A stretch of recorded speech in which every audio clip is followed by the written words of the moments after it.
So a woman's come out with a post and she's come out with some very serious allegations regarding Jibri, aka Sparkles, shall we say. Now, as you can see, she says, I am sharing this statement to reach others who may have had a similar experience. Obviously, she starts off by letting us know who she is. Her name is Rebecca. She's 33 years of age and she's all the way from Iceland.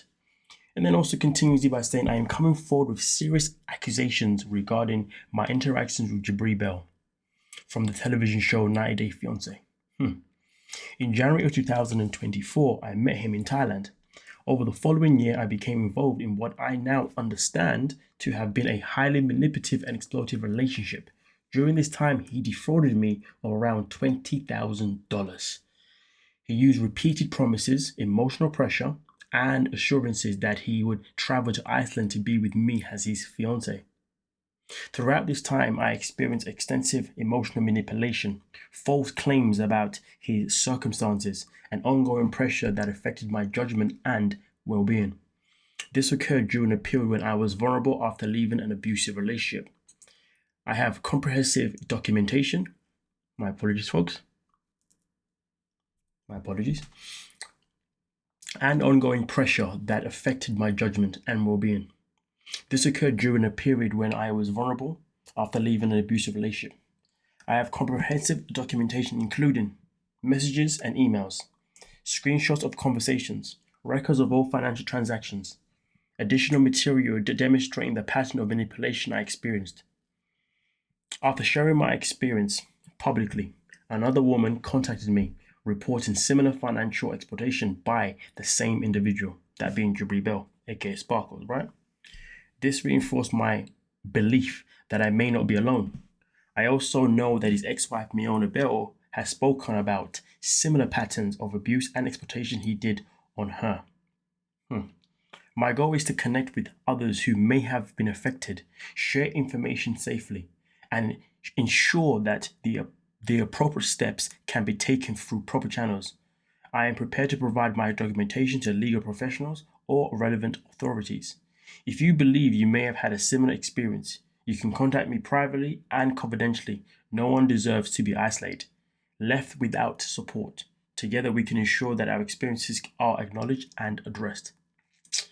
So here's the thing. The first thing that I'd imagine people would be asking is, why come to Reddit? Why not contact the authorities? And I thought about that. Well, here's the thing. If she's obviously in Iceland and he's done all these things to her, there's nothing that the Icelandic authorities can do to him because he's not in that country. It's just that simple. Okay? Obviously, at the end of the day, it is going to be out of obviously the jurisdiction of them, and obviously contacting other people, contacting authorities in another country probably won't even matter. So we got to take that into account.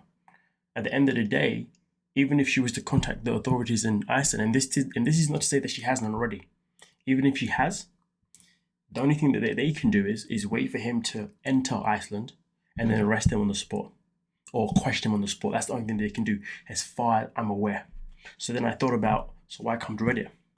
Well, she does say here that she's obviously been vocal publicly before or somewhere else. So it seems to me as if this is a woman that is obviously seriously hurt about the events that's happened.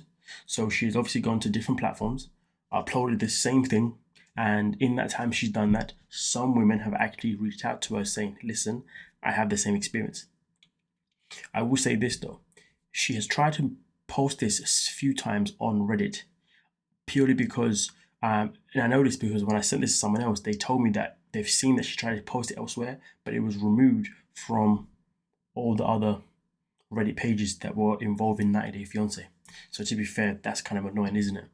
But nonetheless, though, so that's what I believe. This is why I believe she's come to this. It's not because this is the only place she's been. She's probably been to other places as well. But let's also put it into perspective.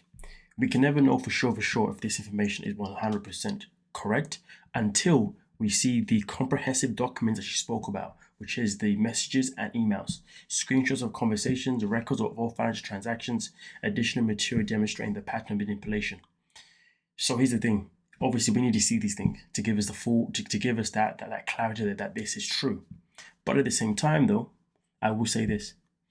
I know that in not necessarily January 2024, but I do know there was a time last year, maybe even just slightly before that too, where Jibri was promoting a female singer on his socials.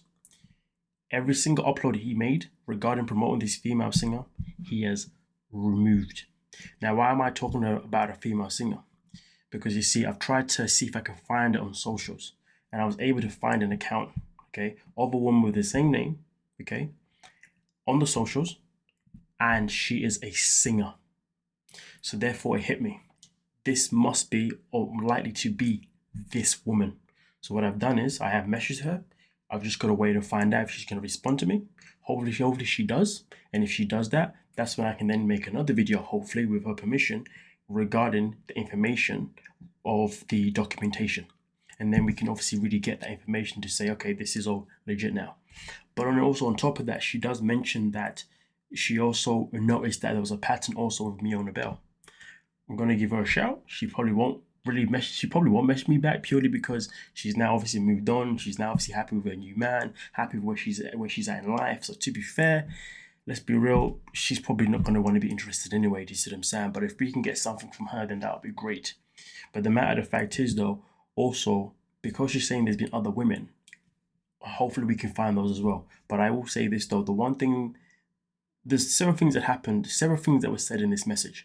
But one of the things that really caught my eye the most was the fact that this message is based on her reaching out to other women who can then obviously, come out and exposing for the same type of stuff. So the message itself in particular isn't even one of those messages of like, oh, he's this, he's that, da da da da. No, it's more of a case of, listen, this has been my experience, and I just want to let anyone else know that please be aware of this man. And if you've been through these experiences, please contact me so we can talk. And then obviously they can then decide what they want to do with the information that they will have against Jibri. Now I'm also going to say this though, folks. Like I said before, there's the part when he did promote a woman who was a singer and then delete all of the content that he made of her. But then there's also another thing. Jibri also has made several GoFundMe accounts. Every GoFundMe account he's made it on the purposes of the fact that he's making them to save people. So there was a time before, I don't think it was last year, 2024. It might have been last year or maybe the year before, because time flies. But there was a time when he went back to Serbia. And he was out there obviously in the streets of Serbia, and obviously he was obviously trying to be there for the people who are in need. And therefore he made a GoFundMe, say, hey guys, there's a GoFundMe that I've made, and this GoFundMe is for you to guys send me money so I can therefore use it for these people. And he has done this several times. So now it makes me wonder, these GoFundMe that he was he really making them to save people who needed them, or was he making them for himself? Do you see what I'm saying? So there's also that question too, because of course the money that would have gone into those GoFundMes would have gone straight into where? Into his own bank account. So all of these things obviously have to be taken into account, if you see what I'm saying. But at the end of the day, I would like to know what your thoughts are in the comment section. Do you believe that when you watched Jibri when he was on 90 Day Fiancé, do you believe that he had the abilities of being a manipulative person? For me personally, I'm going to say yes. You let me know what you're thinking, okay? And also on top of that, do you feel like there was any other signs when we felt like he was trying to manipulate or exploit Miona? Let me know your thoughts. But that question isn't based on just him on the show. This is all based on him also when we see anything that he has done on social media with her. Okay, and let's be real, when it came to the tell-all, that tell-all was rather interesting because that's when you got the name Sparkles by Patrick's brother John. Do you see what I'm saying? Which, yeah, so I think now if we track back, we're probably going to see certain patterns about this man. But nonetheless though, leave it with me, folks. I'm going to see what I can do, and I'll be back on another video if I can find anything else to really back up the claims even more. But with that being said, ladies, watch out, because you may be in danger of a man that may defraud you, and that's something that you don't want to happen. So please keep your money to yourself. Do you see what I'm saying? Okay. But anyway, with that being said, let me know your thoughts down below in the comment section, and we can talk about it. Don't forget to like, subscribe, and of course, peace.